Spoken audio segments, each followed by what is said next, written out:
main slate, the evening main slate of the MLB day. A lot of split stuff going on. Sheets, any overall thoughts before we jump into it? Yeah, I mean, I narrowed it down. I have some, you have some good pitchers with tough matchups, and not so great pitchers with better matchups, and some upsides, and got some stuff that we can do. Nice. All right, well let's jump into it. Let's get go. We'll pull up. Let me share my screen. Let me share my screen first and see. Yeah. Let's see something. And let's see who we've got here. Yeah, the Yankees first. Yeah, so reminder, guys, 6:35 Eastern time. We'll be live at 5:30 for what it's worth. And we've got Sheets' screen up here. We're going to go game by game, starting with the Yankees and Orioles. Sheets, what do you like with your Yankees? Yeah, so weird. So right off the bat, I'm getting both of these pitchers, and it's like a dangerous spot, because you have two good hitting teams in a good hitting park, so it's scary. But I guess it's a testament to what other pitching is out there. I'm currently getting a pretty healthy amount of both Burns and Gill. Gill is obviously the scarier one of the two. As Burns, obviously, let's just say he's a better pitcher. But I'm currently getting some of both of these in a weird way. And I'm also getting some I'm also getting some Yankees in the lottery because of the leverage against Burns, I suppose. Yeah, I get it. I understand using Burns. And Gill has probably the best strikeout stuff, I'd imagine, on the slate. He's been, his strikeouts per inning are incredible. But I like Baltimore. I want to play Baltimore here. I know they're expensive, so I may not be able to. But that's my thinking, is that I actually do want to play Baltimore. From everything I can tell, and you're there, so it's a little better than. Oh no, you're not there because it's in Baltimore. But it's 83 degrees there, and that feels like pretty good spot to take advantage of hitting wise. And I think Baltimore has an explosive offense. As I keep mentioning, their numbers are as good as anybody in baseballs right now, and I would love to get exposure to them. You can use guys like Urias to make it work. You can use not really that much else from Baltimore. It's going to be a very expensive stack. Here we go again. And we've got the absolute idiots coming in from RPS or whatever, trying to troll us again. You do the thing with the yeah, it's the same thing. It's always on. It's just you know what? Maybe not because of the thing switched over. It's all right. I'll do it right now. Anyway, we can move on to the next game. Okay, so Colorado, Miami. Munoz is 6,500 against Colorado. I guess that's got to be worth something. I'm not getting them in my builds though, but I figured I would ask you about it. And as far as the hitting goes, the only thing I'm getting is a little bit of Colorado here. Yeah, I really didn't. I don't know. I didn't get to a lot that I really felt great about here. I guess that the Munoz as a cheap play it's Colorado, so I guess it's got to be in play. But I'm not like excited about it. I think that it's whatever, and I don't want to play Dakota Hudson on the other side. I don't really feel like stacking Miami. I do think people are going to stack Miami, and I'm probably just going to be off of that. I've just the biggest decision I got to make later on is whether or not I want to try to play the Munoz against Colorado. But right now, I don't want to play that game at the moment, especially with the ownership that I'm seeing on Miami, just really, really, really popular. So trying to avoid it if I can, just due to ownership. Why is Miami so popular? It's because Dakota Hudson's numbers are like the worst in baseball. Okay. But again, he pitches for Colorado. So you got to weigh everything. You know what I mean? Right. All right. San Francisco, Boston. Yeah, so oddly, I'm getting a whole bunch of Boston today. I won't say oddly. I mean, they were pretty good. Was it yesterday or the day before? I think I had them yesterday a little bit. So I do have Boston as a decent. Actually, they're my highest owned stack. If I had to lock everything in now the way I did things earlier, Boston, I have as the highest of all of them. And I'm also getting a not too unhealthy amount of Cutter Crawford here. So it's kind of like a Boston wins type of approach here. But yeah, I do like Crawford. And Boston looks good to me. Yep. I am basically off this game. Don't really have any interest. If I did, I think the highest level of interest I actually have is Cutter Crawford. I don't have any interest in the hitting. It's another ugly day in Boston, and for teams that already struggle with power, I'd probably just stay away from it. Maybe Abreu as like I guess they're okay. I just personally, I actually thought they'd be more popular, so maybe I'll reconsider a little bit. I guess Devers at only 5K now. I might have to revisit that one, but as of right now, I wasn't planning to play Boston in 40-degree weather on a slate where we have plenty of better spots. Just so you guys, I'll make this up to you guys later. I mean, it's a 5:30 live show, and Mrs. Sheets is out for the day. I've got nothing else. I'll be done with my stock stuff. I'll be all ready to go.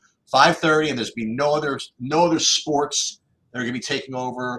We'll totally go through this again at 5:30. We just did the 12 o'clock slate, and we're getting our lineups in. We got to jam golf in too. So we're breezing through this. It's just because it is an early look, and I do promise that we'll do, at least from my point, I'll do better at 5:30. I promise. Yeah. Sorry about that. I kind of am going along here with you on that. All right. We got the Mets up next, right? Yeah. Budo and Imanaga. That's how we pronounce him. Yeah. So I don't know. I'm getting the double. If I ran my stuff right now, I'd be getting double digits of the Buto. I don't know why, but weather's nice here today, but it's not like that hot in New York. Mm-hmm. But I would be getting some Mets.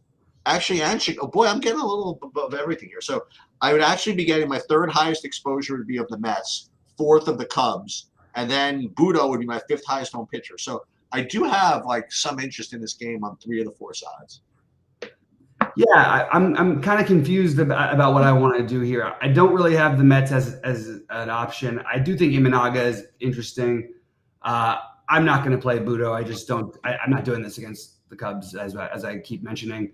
I do think the Cubs are a little bit interesting to me, but nothing that's a priority. I think that they're other than Baltimore, they're the team I've liked the most that we've talked about so far. Obviously, it's a huge, it's not a great park to hit in general, but for what it's worth, 63 degrees, it's 65% humidity. The winds are all crosswinds, and I believe in this Cubs offense more than I believe in Budo as a pitcher. So that would be, if I had to do anything, that would be what it is. But I'm probably, as usual with these late slates, I'm just going to be heavier on the later games, I guess. Well, as usual, I want to find out what the ownership of this next pitcher is going to be. And that would be Andrew Heaney. Yes. I mean, he's $6,000. And it's like he's $6,000 and he can strike people out. I know that Washington is whatever, they're pesky or whatever, but at 6K, it's kind of ridiculous. So I have to see where the ownership comes in on. It's one of those things that if he's going to be like wickedly popular, I'll play some Washington. If he's not going to be wickedly popular, I'll just jam him. And there's probably some amount of popularity where it makes it kind of break even. So I don't know what that is. I would say, like right now, he's my highest owned pitcher, the way I ran it now. But we'll have to just see where content comes in. Listen, most content people are kind of like us in that they're dealing with this early slate, they're dealing with the golf, they're doing whatever, and they haven't really dived too far into the main slate yet, I guess. So we're going to see where ownership comes in on this, but 6K for Heaney seems a little ridiculous. Yeah, the early projections seem to have it somewhere between 15 and 20, like most places, but just enough what makes it annoying. Yeah, I'll absolutely play some Heaney here, and like you said, I think that you're going to have cheap options on the other side of this. So it's kind of funny. You use Heaney as value, but then you're going to have like Nick Senzel, who's going to be really popular, assuming he gets like second again at 2,700. So you're going to have like a lot of ownership in this game. My main thing in this game is let's get to Texas. I want Texas. Texas and the Dodgers are, well, the Dodgers have a questionable situation. We'll figure that one out. But also, I'm not sure exactly what they're going to do today in terms of who's pitching for Arizona. So don't be sure that Zach Gallen. I don't want to treat this as if Zach Gallen's pitching, because I honestly think if you look at the numbers right now, that they're assuming that Jordan Montgomery is going to pitch after getting scratched last night. Now, Zach Gallen probably does start, but if you look at like the actual run lines, I don't think the Dodgers would have like a near 5 total against Gallen. Not that this is the end all, but DraftKings has Montgomery start. Yeah, exactly. It doesn't. I think it's speculative. DraftKings has Montgomery. SaberSim here has Zach Gallen. Excellent. Oh no, they don't. Wait, they don't anymore. They did. They did before we started. So something may have changed before we did our last show. That's wild. They don't have them anymore. All right. Well, that makes it a little bit different. But yeah, I really like Texas today, and I am going to probably have to play Heaney to get to the bats. All right, Verlander and McKenzie. Yeah, Houston walked it off with Victor Caratini last night in a crazy game. It was like 8. Houston put up 8 runs the first 4, and then nothing else. And then it was 8-8, and what's his name? And Cleveland scratched across a run, and then they put a guy on, and Victor Caratini came up and walked it off like a champion. I had also with that game double stacked on. I had both Houston and Cleveland, and literally had every bat that did nothing. It was, I mean, literally how to not cash with those guys seemed impossible. Did you have Sanchez? And I had Sanchez. Didn't have, no, because it was a 4-4 between in that game. Sanchez was in Milwaukee. In my ball 4, in my 250, I had Sanchez who got hurt. Yeah, me too. I was further behind you, but it cost me a cash probably because I lost by like 1 point out of the cash line. So Cleveland, Houston. I mean, I have to say, I don't know what to do with like someone like Verlander. I'm just probably going to avoid it. And I'm definitely going to avoid Cleveland. I have a hankering to play McKenzie, coming off of the Houston putting up 9 runs, that type of thing. Mm-hmm. So and he's only 7,200, and so far I've not seen, any pitchers that are blowing the doors off. You know what I mean? So right. I listen. Obviously, tough matchup, tough park, tough whatever. I don't know. I've as I like to say, I've probably made worse plays. So I kind of like McKenzie here. Projection be damned. Like, I'm not getting to him in the traditional way, but I don't know. I got a kind of a hunch on this one. Yeah, I have no. I mean, well, that's not true. Okay, so there's a lot of speculation out there that everybody thinks Tristan McKenzie is completely hurt and that that's not good. That he needs Tommy John surgery and that he's playing through it. Oh my God! Well, that's also look at this is a guy who was throwing 110 pitches when he started last year. He hasn't thrown more than 87 in a game this season. Oh, Jesus, what a 75 in his last time out. But he did have 7 strikeouts in 4 innings against Boston, but he only threw 75 pitches. They didn't even let him come out. Maybe not then. Okay, I was just. So this is what's keeping me off of him because I absolutely had the same thought. But I just wanted to throw it out there, and I still think that there might be a chance this could all be accurate. You know what I mean? Like that it could all be wrong. That he actually could be solid. Yeah, I'm kind of confused at the low ownership of Houston, to be honest with you. You'd think that people would jump on the thing, especially because they have some cheap things. But look, my stacks are, give me the Texas teams. The Texas, Houston, and the Dodgers are going to be the teams that I'm going to be rolling with today. So I am totally good with using Houston. I don't know what I'm going to do with Verlander. He's on my list, but I don't like taking the pitchers against Cleveland. As you know, they just don't strike out, especially the top 6 in the order. So I struggle a little bit with what to do with him here. But like we said, not a lot of great options. You've got Corbin Burns against the Yankees. That's no picnic and good hitting weather out there. So, yeah, I like Burns a little bit better, I guess. But both of them are just probably end up on the outside looking in for me, to be honest with you. Okay, so we go to Dodgers, Arizona, just to kind of give you kind of a look in. So again, I had some good lineups going in the ball 4 and a couple in the relay. I think I got like 11th in the relay throw too, whatever. Ooh, wow. And I was watching, and then I was watching the scores come in. I'm like, okay, Arizona's delayed. I'm like, that seems odd, but there's probably something with the glitch in DraftKings, whatever. Then after like another half hour, still says delayed. I'm like, okay. I refused to look, and I'm like, Wonder why it could be delayed. I'm like, they're either in a dome or the roof is open because they're in a dome. I'm wondering what's going on, but I'm not going to look. And I was like, thinking in my head, like before I check on Twitter, like why this game could be delayed, I'm trying to think of all these different reasons in my head, like why I thought the game could be delayed. And I thought like COVID. I mean, I thought all these different things, and I couldn't quite put my finger on it. And then when I pulled it up and saw why it was delayed, I'm like, you know what? You think you've seen everything in this world, you know? Yeah.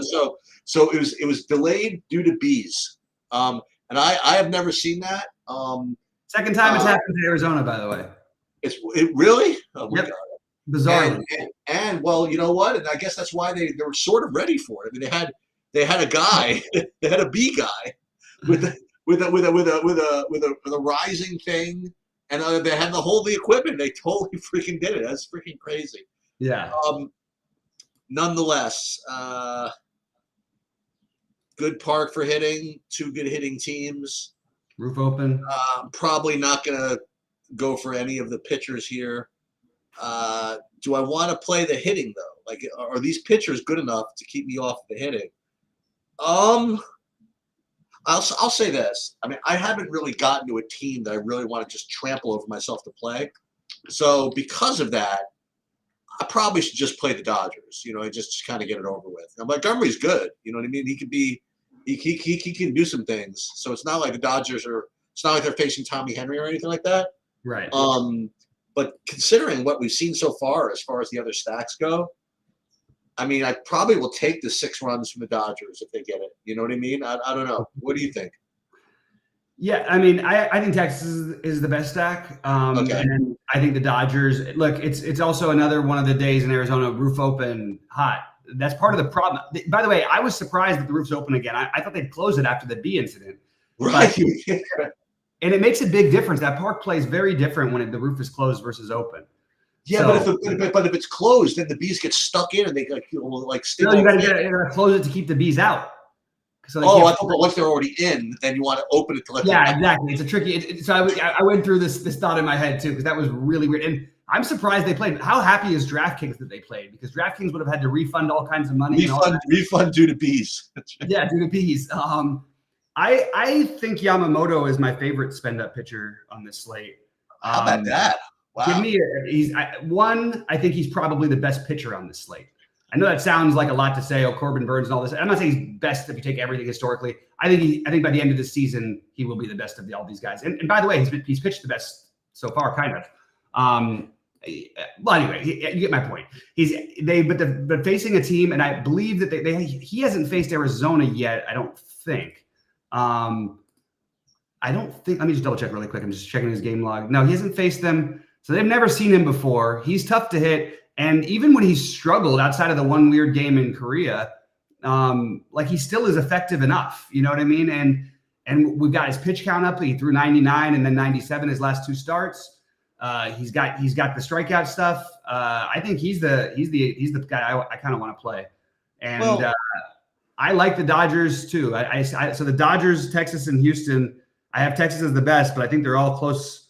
And that's what I'm going to be doing stacking. And that means I'm going to play Heaney with somebody of Yamamoto, Munoz, Crawford. Probably not going to play Burns and Verlander. I do like Baltimore a lot. It's hard to get to over Texas and LA and Houston for me.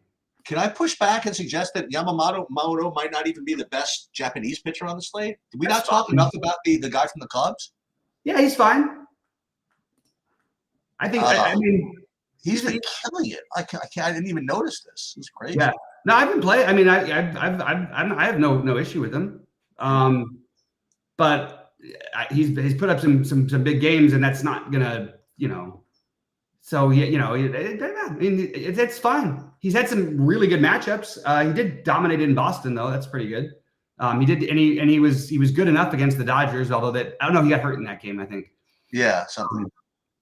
Yeah. So I mean, I could say Yamamoto, Imanaga, but for me, I'm going to need to spend down probably. So I am going to have to heavily consider the Heaney idea, along with what's it called? Along with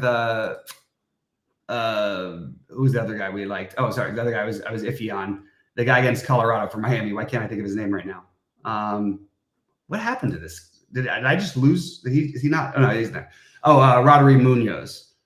Just as a way of spending down, so I can try to play Texas and the Dodgers if I can get there, and or Texas and Houston, and then Texas, Houston, LA, Baltimore, and then Chicago would be my stacks, and that's pretty much where I'm at. This pitching slate stinks. It's really tough. This. The two Japanese guys, maybe that's it. Maybe it's a Japanese 1-2, maybe. I don't think it makes a lot of sense. Or maybe we should just play Crawford. Yeah, Crawford's the one I'm a little more drawn to at the moment. But even that, I don't feel like amazing about it. No, it's Heaney, and maybe you're right. Maybe Heaney, Yamamoto. Heaney, Yamamoto, or Heaney, Munoz will probably be my big buy-in lineup. Munoz. And then just cram whoever, right? Yeah.